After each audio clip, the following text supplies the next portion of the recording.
Hello everyone, मैं आशा करती हूँ आप सभी ठीक होंगे। मैं काजल धामी आप सभी का स्वागत करती हूँ। आज के सेशन में मैं आप लोगों के लिए सीटैट साइंस एनसीईआरटी सीरीज यहाँ पे कंटिन्यू करूँगी और आज इस सीरीज का है यहाँ पे डे 10, जिसके अंदर मैं एक न्यू चैप्टर यहाँ पे शुरू कर रही हूँ जिसे आप मोशन यानी कि गति के नाम से जानते हैं। और अगर आप बिगिनर हैं या फिर फर्स्ट टाइम इस वीडियो को देख रहे हैं और ये वीडियो अगर आप लोगों को पसंद आती है तो इसके पहले वाले सेशंस आप जरूर देखिएगा ताकि आपका पेपर 2 मैथ साइंस का कंटेंट अच्छे से प्रिपेयर हो सके। और अगर आप हमारे चैनल की बाकी वीडियोस यहाँ पे देखना चाहते हैं तो जो सीटैट साइंस मैथ्स के आप लोगों की क्लासेस होती है, यहाँ पे आपको सीटैट साइंस की क्लास मंडे, वेंसडे और फ्राइडे यहाँ पे देखने को मिल जाएगी। इन डेज में आपको साइंस की क्लासेस और साथ ही साथ ट्यूसडे, थर्सडे और सैटरडे को आप लोगों की मैथ्स की क्लासेस होती हैं। तो इनके थ्रू आप क्लासेस को ज्वाइन कर सकते हैं और क्लासेस को ज्वाइन करने के लिए आपको कुछ भी नहीं करना। क्लासेस आप लोगों की रिकॉर्डेड मैनर में होती है। तो मैं आप लोगों के साथ कमेंट सेक्शन में टेलीग्राम ग्रुप का लिंक यहाँ पे शेयर कर रही हूँ, जिसमें मैं क्लासेस का लिंक यहाँ पे शेयर करती हूँ, जिससे आपको अप टू डेट कंटेंट जो है वो मिल जाएगा। और साथ ही साथ अगर किसी पर्टिकुलर दिन में क्लास नहीं होने वाली होगी तो भी आपको सभी अपडेट वहाँ से मिल जाएगा। अब देखिए, जैसा कि हमने कहा कि आज के सेशन में मैं एक न्यू चैप्टर स्टार्ट कर रही हूँ और हम हर चैप्टर के साथ साथ उन चैप्टर्स के प्रीवियस ईयर क्वेश्चन भी साथ में करते हैं ताकि आपको सारा का सारा कंटेंट एक साथ यहाँ पे मिल सके। इसके अलावा अगर आप 2 या 3 अटेम्प्ट से इस एग्जाम को दे चुके हैं बट ये एग्जाम आपका क्लियर नहीं हो रहा तो आप मेरे थ्रू लिखे हुए हैंड रिटन नोट्स परचेज कर सकते हैं, जिसके लिए आपको इस नंबर पे मैसेज करना होगा जो कि पेड फॉर्म में यहाँ पे अवेलेबल है। अब अगर हम यहाँ पे मोशन यानी कि गति चैप्टर की बात करें तो इस चैप्टर में आपका थियोरेटिकल क्वेश्चन, इस चैप्टर में आपके न्यूमेरिकल बेस्ड क्वेश्चन, इस चैप्टर में ग्राफिकल क्वेश्चन, काफ़ी सारी चीज़ें यहाँ पे पूछी जाती हैं। कई बार बहुत डायरेक्ट और इजी क्वेश्चन पूछ लिया जाता है और कई बार इस चैप्टर से काफ़ी ट्रिकी क्वेश्चन आते हैं। तो हम हर तरीके का कंटेंट यहाँ पे प्रिपेयर करने की कोशिश करेंगे। और अगर मैं आपसे पूछूं कि गति यानी कि मोशन शब्द का मतलब क्या है, तो अगर हम एक लोकल लैंग्वेज में या फिर एक ईजी लैंग्वेज में इसे समझें तो जो मोशन वर्ड है इसका मतलब क्या होता है, अगर आप कहीं पर भी मूव कर रहे हो तो मूवमेंट जहां पर भी होगा तो आप कहोगे कि वहां पर क्या है, वहां पर मोशन है। यानी कि अगर कहीं पे कोई चीज चल रही है तो हम कहेंगे कि वो ऑब्जेक्ट अभी यहाँ पे मोशन में है। तो फिजिक्स में हमारे 2 टर्म यहाँ पे यूज किए जाते हैं, एक यूज किया जाता है मोशन और दूसरा यहाँ पे यूज किया जाता है रेस्ट। अगर मैं आपसे पूछूं कि मोशन और रेस्ट में क्या फर्क है और इन दोनों का अंतर अगर हम देखें तो देखिए, दोनों में ही आप एक चीज देखेंगे कि आप चाहे रुके हो चाहे आप चल रहे हो, टाइम हमेशा चलता रहेगा, यानी कि टाइम किसी के लिए भी नहीं रुकता। अगर कोई व्यक्ति अपनी पोजीशन यानी कि जिसको आप स्थिति के नाम से जानते हैं, अपनी पोजीशन अगर चेंज करता रहता है, किसके साथ चेंज करता रहता है, टाइम के साथ, तो वो ऑब्जेक्ट कैसा है, वो ऑब्जेक्ट अभी मोशन में है। पर अगर कोई अपनी पोजीशन को यानी कि जिस स्थिति में वो अभी है पोजीशन को चेंज ना करे, पोजीशन ना चेंज करे, तो वो ऑब्जेक्ट क्या होगा, वो ऑब्जेक्ट आपका रेस्ट पे होगा। टाइम यहां पर भी आपका क्या होता है, टाइम यहाँ पे चेंज होता रहता है। जैसे कि मैंने कहा कि टाइम किसी के लिए भी रुकता नहीं है। तो आपको ये पता होना चाहिए कि 2 टर्म होते हैं फिजिक्स में, एक होता है मोशन और एक होता है विश्राम अवस्था यानी कि रेस्ट पोजीशन। मोशन में क्या होता है कि पोजीशन चेंज होते रहती है टाइम के साथ, जबकि रेस्ट में पोजीशन चेंज नहीं होती आपके टाइम के साथ। अब ये दोनों टर्म के अलावा जब हम इस चैप्टर को यहाँ पे स्टार्ट करते हैं तो आपको कुछ इंपॉर्टेंट टर्म्स हैं जो यहाँ पे पता होने चाहिए और यहीं से ही क्वेश्चन जो है वो स्टार्ट हो जाता है। जैसे कि आपके एग्जामिनर पूछ लेंगे कि डिस्टेंस जिसे आप दूरी के नाम से जानते हैं और डिस्प्लेसमेंट जिसे आप विस्थापन के नाम से जानते हैं, इनमें क्या अंतर है। इनके बीच का जो अंतर है वो आपको आगे भी काम आएगा। तो एक एक करके मैं आप लोगों को इस कॉन्सेप्ट को सबसे पहले इंट्रोड्यूस करूंगी, जिसके लिए मैंने एक डायग्राम यहाँ पे बनाया है। अब इस डायग्राम में अगर मैं आपसे पूछूं कि किसी व्यक्ति को अगर ए पॉइंट से, ध्यान से सुनिएगा, अगर किसी व्यक्ति को ए पॉइंट से सी पॉइंट पे जाना है तो वो कैसे जा सकता है, तो आप कहेंगे कि इसके लिए 2 रास्ते हैं। या तो वो पहले क्या करे, ए से वो डायरेक्ट सी पे चला जाए, या तो वो क्या करे कि ए से पहले बी पॉइंट पे जाए और बी पॉइंट से सी पॉइंट पे जाए। सिंपल सी बात है। या तो वो डायरेक्ट ए से सी पे जा सकता है, या तो वो ए से बी में जाएगा और बी से सी में आएगा। अब समझने वाली बात क्या है कि दोनों में ही फर्क क्या है। दोनों में फर्क ये है कि इसमें उसे थोड़ा ज्यादा टाइम लगेगा और ये जो रास्ता है ए से सी में जाने का, ये आपका कैसा रास्ता है, ये आपका शॉर्टेस्ट पाथ है, यानी कि सबसे छोटा रास्ता है। तो किसी भी जगह जाने का जो सबसे शॉर्टेस्ट पार्ट होता है, या फिर आप कह लीजिए शॉर्टकट होता है, वे आपका क्या कहलाता है, वे आपका विस्थापन यानी कि डिस्प्लेसमेंट कहलाता है। और किसी भी जगह जाने का जो एक्चुअल पाथ होता है, जो वास्तविक रास्ता होता है, वे क्या कहलाता है, वे हमारा दूरी यानी कि डिस्प्लेसमेंट कहलाता है।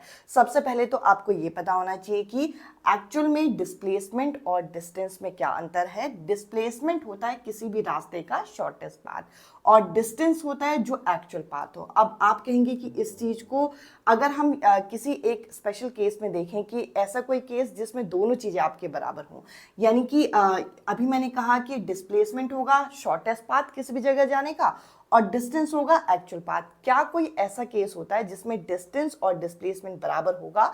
तो आप कहेंगे ऐसा केस भी होता है, जैसे कि एक व्यक्ति को इस पॉइंट से अगर इस पॉइंट पे जाना है, तो ये है इसका सीधा सीधा रास्ता। तो अगर ए पॉइंट से बी पॉइंट पे जाना है, तो इस केस में जो डिस्टेंस और डिस्प्लेसमेंट है वे आपस में बराबर होगा। क्यों बराबर होगा?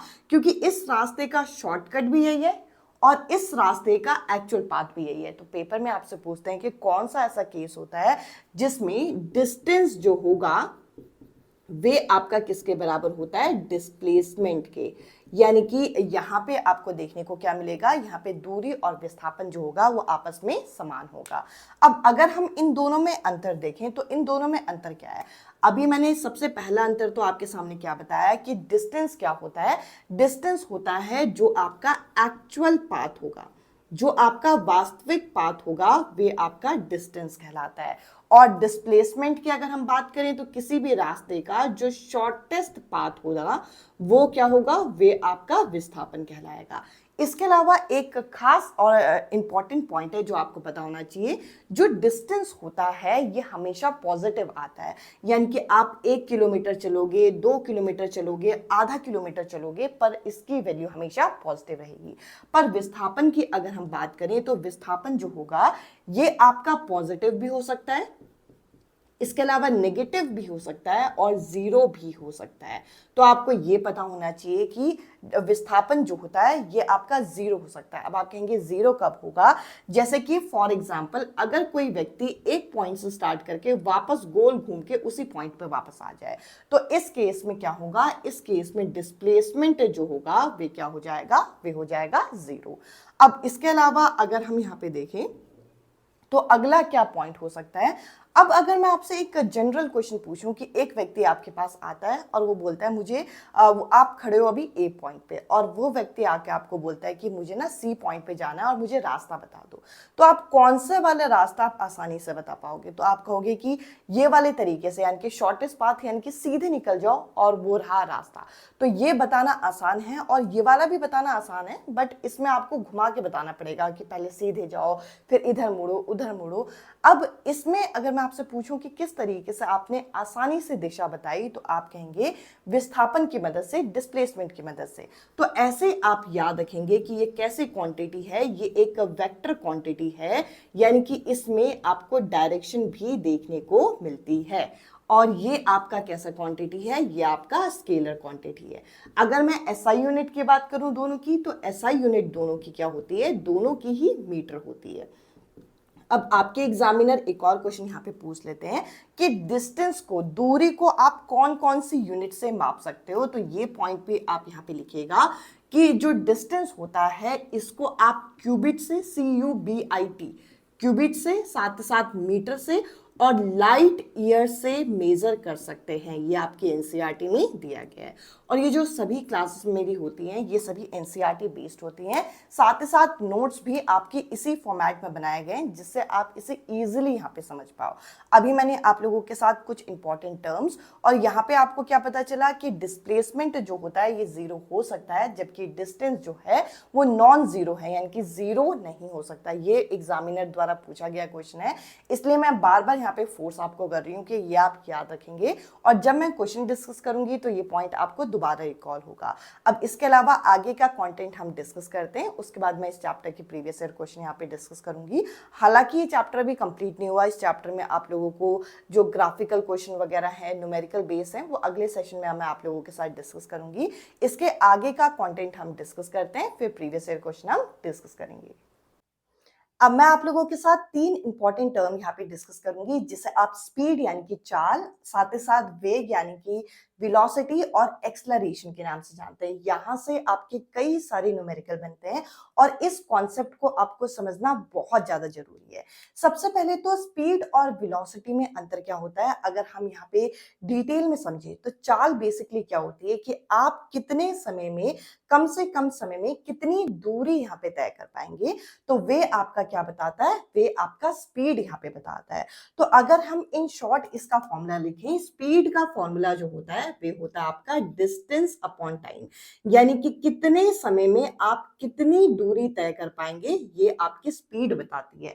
तो दो जनों की स्पीड को हम यहाँ पे तुलना कर सकते हैं, देख सकते हैं कि एक कोने से दूसरे कोने में भागते हुए कौन सा बच्चा जो है वो कम से कम समय में ज्यादा से ज्यादा दूरी जो है वो तय कर पा रहा है। और अगर हम इसकी एसआई यूनिट की बात करें तो डिस्टेंस की यूनिट होती है मीटर और टाइम की यूनिट होती है सेकेंड्स। तो इस तरीके से इसकी एसआई यूनिट बन जाती है मीटर पर सेकेंड। ये आपको यहाँ पे अच्छी तरीके से पता होना चाहिए। इसके अलावा आपके एग्जामिनर जो क्वेश्चन पूछते हैं वो यहाँ पे ज्यादातर आपका एवरेज स्पीड से क्वेश्चन पूछते हैं कि औसत चाल क्या होती है। तो अगर हम यहाँ पे औसत चाल की यहाँ पे बात करें, यानी कि जिसे आप यहाँ पे एवरेज स्पीड के नाम से जानते हैं, एवरेज स्पीड होता क्या है कि अगर मान के चलिए कि आपने अलग अलग बहुत सारे डिस्टेंस को ट्रैवल किया और समय जो है वो अलग अलग लगा, तो ऐसे केस में एवरेज स्पीड यहाँ पे कैसे निकलता है, टोटल डिस्टेंस यानी कि जितना आपने कुल दूरी तय की है डिवाइडेड बाय टोटल टाइम। यहां से बतेरे क्वेश्चन आपके पूछे जाते हैं। तो आपको अच्छी तरीके से पता होना चाहिए कि डिस्टेंस जो होगा वो मीटर में होना चाहिए और टाइम जो होगा वो आपका सेकेंड्स में होना चाहिए। और अगर ये नहीं है तो सबसे पहले आपको इन्हें इसमें कन्वर्ट करना होता है। कन्वर्ट कैसे करेंगे मैं आपको क्वेश्चंस के साथ यहाँ पे क्लियर करूंगी। इसके अलावा एक स्पेशल केस यहाँ पे पूछा जाता है कि एक पॉइंट से दूसरे पॉइंट में जैसे आप जा रहे हो और जाते हुए आप लोगों को इन दोनों पॉइंट के बीच की दूरी जो है वो आपका समान बता रखी है, मतलब सेम डिस्टेंस है। और अगर मान के चलिए कि यहाँ जाते हुए आप x किलोमीटर पर हार की स्पीड से गए और आते हुए y किलोमीटर पर हार की स्पीड से आ रहे हो, तो ऐसे केस में एवरेज स्पीड क्या होगा, तो ऐसे केस में एवरेज स्पीड होता है 2 into x into y upon x plus y. तो इस शॉर्टकट से भी हम इस क्वेश्चन को यहाँ पे सॉल्व कर सकते हैं। अब यहाँ जो आपने स्पीड पढ़ा, स्पीड से ही आपकी वेलोसिटी बनी है। स्पीड से वेलोसिटी कैसे बनी है, तो वेलोसिटी जो वेग होती है वे क्या होती है, स्पीड विथ डायरेक्शन। यानी कि आप चाल तो चल रहे हैं, यानी कि स्पीड तो चल रहे हैं, पर एक डायरेक्शन जो है, दिशा जो है फिक्स है। और क्योंकि इसमें दिशा वाली बात आ गई है तो ये कैसी क्वांटिटी मानी जाएगी, ये एक आपकी वेक्टर क्वांटिटी मानी जाएगी। और क्योंकि इसमें यहाँ पे दिशा की बात नहीं की गई थी तो ये कैसे क्वांटिटी है, ये आपकी स्केलर क्वांटिटी है। तो इस तरीके से आप चीजें रिलेट करके याद रखेंगे। इसके अलावा अगर मैं आपसे पूछूं कि क्या किसी चीज की स्पीड 0 हो सकती है, तो आप कहेंगे स्पीड 0 कैसे हो सकती है, अगर आप चल रहे हो तो कुछ पर्टिकुलर स्पीड तो होगी। तो ये आपका कैसा है, ये आपका एक नॉन जीरो फैक्टर है, यानी कि ये जीरो नहीं हो सकता है, ये आपको यहाँ पे याद रखना है। और अगर मैं यहाँ पे वेलोसिटी के फॉर्मूले की बात करूं, क्योंकि यहाँ पर बताया गया है कि ये एक वेक्टर क्वांटिटी है और वेक्टर क्वांटिटी में हमें वेक्टर क्वांटिटी ही लेना पड़ता है। तो जैसे हमने यहाँ डिस्टेंस लिया था, यहाँ पर हम क्या लेंगे, यहाँ पर हम लेंगे डिस्प्लेसमेंट अपॉन टाइम। डिस्प्लेसमेंट क्या होता है, जिसको आप विस्थापन के नाम से जानते हैं। और अगर हम इसकी एसआई यूनिट की बात करें तो है, तो ये भी डिस्प्लेसमेंट की भी एसआई यूनिट मीटर है, तो इसकी यूनिट भी क्या होगी, मीटर पर सेकेंड होगी। तो आपको ये बेसिक पता होना चाहिए, कुछ बेसिक चीजें। अब यहाँ पे अगर मैं एक्सलरेशन की बात करूं तो एक्सलरेशन, अगर हम एक्सलरेशन और वेलोसिटी को कंपेयर करें तो एक्सलरेशन को हम स्मॉल ए से डिनोट करते हैं और एक्सलरेशन होता है rate of change of velocity, यानी कि किस रेट से आपके वेग में परिवर्तन आया। Rate of change of velocity यानी कि किस तरीके से आप यहाँ पे वेलोसिटी में चेंज करेंगे तो यहाँ पर ये होता है, यहाँ चेंज इन वेलोसिटी यानी कि dv बाई टाइम। तो इस तरीके से आप इसका फॉर्मूला यहाँ पे निकालते हैं। अब अगर मैं कहूँ कि ये जो आपका एक्सेलरेशन है इसकी एसआई यूनिट बताइए, तो इसकी एसआई यूनिट में इसके ऊपर क्या लिखा हुआ है, इसके ऊपर वेलोसिटी लिखा है। वेलोसिटी की खुद की यूनिट क्या होती है, मीटर पर सेकेंड, और इसके नीचे फिर से एक क्या आ गया, टाइम आ गया। टाइम मतलब सेकेंड, तो सेकेंड ये फिर ऊपर चला जाएगा और मीटर पर सेकेंड स्क्वायर जो है इसकी एसआई यूनिट बन जाएगी। अब अगर मैं आपसे पूछूं कि इन दोनों फैक्टर में से उसको अभी मैं कंपेयर नहीं कर रही, अगर मैं पूछूं कि वेग और एक्सेलरेशन में से क्या जीरो हो सकता है, क्या जीरो नहीं होगा, तो आप यहाँ पे कैसे आंसर देंगे। तो देखिए, अगर मैं एक बॉल को, ध्यान से सुनिएगा कि मैं क्या बोलने की कोशिश कर रही हूं, अगर मैं एक बॉल को लूं, जैसे मैंने एक बॉल को ले लिया और इस बॉल को मैं ऊपर इस तरीके से उछाल रही हूँ, तो इस तरीके से उछालने पे इस पॉइंट पे क्या होगा, इस पॉइंट पे आके वेलोसिटी जो है वो जीरो हो जाती है। यानी कि अगर हम इन दोनों को कंपेयर करें, इन दोनों की तुलना में, ये आपका कैसा है, ये आपका जीरो हो जाता है। कैसे, टॉप पे, यानी कि किसी भी ऑब्जेक्ट के टॉप पे जाने पे जीरो हो जाता है। पर इस पॉइंट पे भी एक्सेलरेशन जो ग्रेविटी से खींच रही है वो होगा, तो इस पॉइंट पे भी एक्सेलरेशन क्या होगा, नॉन जीरो। इस चीज को अच्छे से समझिएगा, क्या कहने की कोशिश कर रही हूँ कि एक स्पेशल केस होता है, ये क्वेश्चन में पूछा गया है कि कौन सा ऐसा स्पेशल केस होता है जिसमें वेलोसिटी आपकी जीरो हो जाएगी और एक्सेलरेशन नॉन जीरो रहेगा। तो आप कहोगे कि एक बॉल को आप ऊपर की तरफ उछाल दो तो जहां पर जाके वो रुकेगी उसके बाद नीचे आने लग जाती है। तो सिंपल सी बात है, जो टॉप पॉइंट होगा उस पॉइंट पे वेलोसिटी क्या होती है, जीरो होती है, वो ठहर जाती है चीजें। पर क्योंकि इस बॉल को ग्रेविटी, गुरुत्वाकर्षण नीचे की तरफ खींच रहा है, तो एक्सेलरेशन जो होगा, एक्सेलरेशन ड्यू टू ग्रेविटी, वो आपका नॉन जीरो होगा। तो ये कुछ बेसिक चीजें आपको पता होनी चाहिए। आई होप ये सभी पॉइंट मैं आपको अच्छे से एक्सप्लेन कर पाई होंगी। अब मैं आप लोगों के साथ इस टॉपिक से related previous year question plus numerical यहाँ पे डिस्कस करती हूँ। अभी इस चैप्टर के अंदर हमारे काफी सारा एरिया रह गया, जैसे ग्राफिकल क्वेश्चन हो गया, इसके अलावा और भी कुछ टर्म्स आपके रह गए जो मैं आप लोगों के साथ नेक्स्ट सेशन में डिस्कस करूंगी। अब हम यहाँ पे प्रीवियस ईयर क्वेश्चन डिस्कस करते हैं ताकि ये सेशन अच्छे से कंबाइन हो। अब मैं आप लोगों के साथ कुछ क्वेश्चन यहाँ पे डिस्कस करूंगी जो कि आज के सेशन पे यहाँ पे बेस्ड थे, जो काफ़ी इंपॉर्टेंट क्वेश्चन यहाँ पे होने वाले हैं। तो देखिए, पहला क्वेश्चन हमारे सामने जिसके अंदर ये पूछ रखा है, in which of the following cases of motion, यानी कि गति के निम्नलिखित में से कौन से तय में दूरी और विस्थापन का जो परिमाण है, यानी कि डिस्टेंस मूव्ड और जो मैग्नीट्यूड है डिस्प्लेसमेंट का, वो बराबर होगा। मैंने आपको क्या बताया अभी अभी, जब हमने डिस्टेंस और डिस्प्लेसमेंट का कॉन्सेप्ट किया तब मैंने आपको ये पॉइंट क्लियर किया कि डिस्टेंस क्या होता है, जो आप एक्चुअल दूरी जो तय करते हो, और जो विस्थापन यानी कि डिस्प्लेसमेंट होता है ये आपका एक तरीके से शॉर्टकट होता है। और ये एक केस में आपका बराबर हो सकते हैं जब ऑब्जेक्ट जो है आपका स्ट्रेट लाइन में ट्रैवल करे। तो यहाँ पे हम सर्कुलर मोशन, इसके अलावा ऑसिलेटरी मोशन, या फिर जैसे हम लोगों का सूर्य जो है वो उसके चारों तरफ पृथ्वी परिक्रमा कर रही है, इन केस को नहीं मानेंगे। हमारा जो करेक्ट आंसर होगा वो होगा सीधी सड़क पर चलने वाली कार, यानी कि एक ऐसी कार जो कि एक स्ट्रेट लाइन में मूव कर रही है। इस केस में एक्चुअल पाथ भी वही होगा और शॉर्टेस्ट डिस्टेंस भी यही होगा, तब जाके हमारा डिस्टेंस और डिस्प्लेसमेंट बराबर होंगे। अब हम नेक्स्ट क्वेश्चन यहाँ पे डिस्कस करते हैं। बहुत अच्छा क्वेश्चन यहाँ पे लिया हुआ है। अब इस क्वेश्चन के अंदर क्या बोल रखा है, which of the following statement are true, यानी कि निम्नलिखित में से कौन सा कथन आपको सही है ये चुनना है। तो एक एक करके हम जरा रीड करते हैं, और जैसे कि मैंने कहा एक अच्छा क्वेश्चन है, इसको अच्छे से समझना है आपको। यहाँ पे बोल रखा है a body can have zero distance, क्या किसी वस्तु का शून्य दूरी हो सकती है और नॉन जीरो डिस्प्लेसमेंट हो सकता है। तो आप इस ऑप्शन की तरफ तो सीधा सीधा ना कह देंगे। क्यों? क्योंकि डिस्टेंस जो होता है, दूरी जो होती है, ये आपका एक्चुअल दूरी मानी जाती है, जो कि अगर आप एक स्टेप भी चलोगे तो ये ज़ीरो नहीं हो सकती। जबकि डिस्प्लेसमेंट जो होता है, विस्थापन जो होता है, ये शून्य हो सकता है जब आप उसी पॉइंट पे वापस आ जाओ। तो ए तो इस क्वेश्चन का आंसर बिल्कुल भी नहीं होना चाहिए। तो इस हिसाब से जिसमें आपको ए दे रखा है उस ऑप्शन को आप इस तरीके से काट दीजिए। अब आप अपने आंसर्स पे जल्दी से जल्दी पहुंचने के लिए एक चीज़ आप गौर करेंगे कि आपका आंसर या तो सेकंड ऑप्शन होगा या थर्ड ऑप्शन होगा। पर इसमें भी आप एक चीज़ गौर करिए कि इन दोनों ही ऑप्शन में सी जो है वो कॉमन है, यानी कि सी तो सही होना चाहिए तभी वो दोनों में कॉमन है। तो सी को आप एक बार पढ़ के देख लीजिए, यहाँ पे क्या बोल रखा, a body can have zero velocity, किसी वस्तु का शून्य वेग हो सकता है और अशून्य तारवण यानी कि नॉन जीरो एक्सलरेशन हो सकता है। मैंने अभी आपके साथ एक केस डिस्कस किया था कि अगर आप एक बॉल को ऊपर की तरफ थ्रो करते हो तो ऊपर एक ऐसा पॉइंट आता है जिसमें वेग जो होता है, वेलोसिटी जो होती है वह शून्य हो जाती है, और डिस्प्लेसमेंट जो एक्सलरेशन होता है ये नॉन जीरो रहता है। तो ये तो आपका सही है ही। बाकी आपको बी और डी ऑप्शन में से चुनना है। अब यहाँ पे डी ऑप्शन में क्या बोल रखा, a body can have zero displacement, zero displacement हो सकता है, ये आपका सही है। साथ ही साथ यहाँ पे क्या बोल रखा है, नॉन जीरो वेलोसिटी, तो ये केस आपका हो सकता है अगर एक स्विमर जो है स्विमिंग करते हुए एक पॉइंट से स्टार्ट करे और उसी पॉइंट पे वापस आ जाए, तो डिस्प्लेसमेंट जो है, विस्थापन जो है वो उसका शून्य हो सकता है।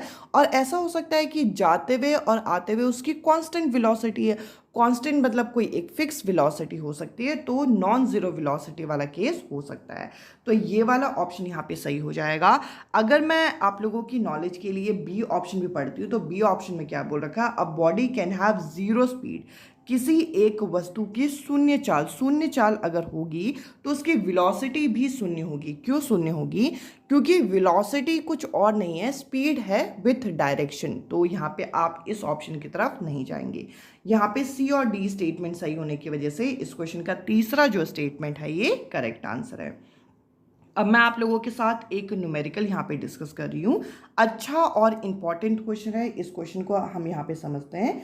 अब इस क्वेश्चन के अंदर हमें क्या बोल रखा है कि एक गाड़ी है जिसका ऑडोमीटर आपको अलग अलग रीडिंग दे रहा है। अब इस बार जो आपका 7 जुलाई का पेपर हुआ था उसमें ये क्वेश्चन पूछा गया था कि एक गाड़ी का ऑडोमीटर आपको क्या बताता है। गाड़ी का ऑडोमीटर आपको डिस्टेंस बताता है। ये बहुत इजी सा क्वेश्चन था। और अगर यही क्वेश्चन आपको स्पीडोमीटर का पूछा होता कि स्पीडोमीटर क्या बताता है, तो देखिए स्पीडोमीटर के अंदर स्पीड शब्द छुपा हुआ है, तो ये स्पीड बताता है कि किस गति से वो आपकी मूव कर रही है। तो आपको ये बेसिक चीज़ें भी यहाँ पे पता होनी चाहिए। अब यहाँ पे बोल रखा है कि एक गाड़ी का जो ऑडोमीटर है वो किलोमीटर के हिसाब से अलग अलग किलोमीटर इस तरीके से दिखा रहा है, और समय ये 8 बजे से लेकर सुबह 10 बजे तक का समय है। तो यहाँ पे हमें क्या निकालना है, यहाँ पे हमें स्पीड निकालना है, वो भी मीटर पर सेकेंड में। तो मीटर पर सेकेंड में स्पीड निकालना है, तो जरा हम इस क्वेश्चन को सॉल्व करते हैं। सबसे पहले तो देखिए आपको यहाँ पर जो डिस्टेंस है वो निकालना पड़ेगा, क्योंकि स्पीड का फॉर्मूला होता है डिस्टेंस अपॉन टाइम। डिस्टेंस दूरी कितनी तय की, इस वाली वैल्यू से लास्ट वाली वैल्यू को आप माइनस कर दीजिए तो आपकी दूरी आ जाएगी। क्योंकि एक्चुअल में तो कहने का मतलब यही है कि पहले यहाँ पे था, अब लास्ट में यहाँ पे, इन दोनों के बीच का अंतर जो है वो आपका आ जाएगा कितना, यह आ जाएगा 72 किलोमीटर। आप इसे कैलकुलेट कर सकते हैं। और समय सुबह 8 बजे से लेकर सुबह 10 बजे तक के बीच में 2 घंटे का समय होता है, तो 2 आवर्स।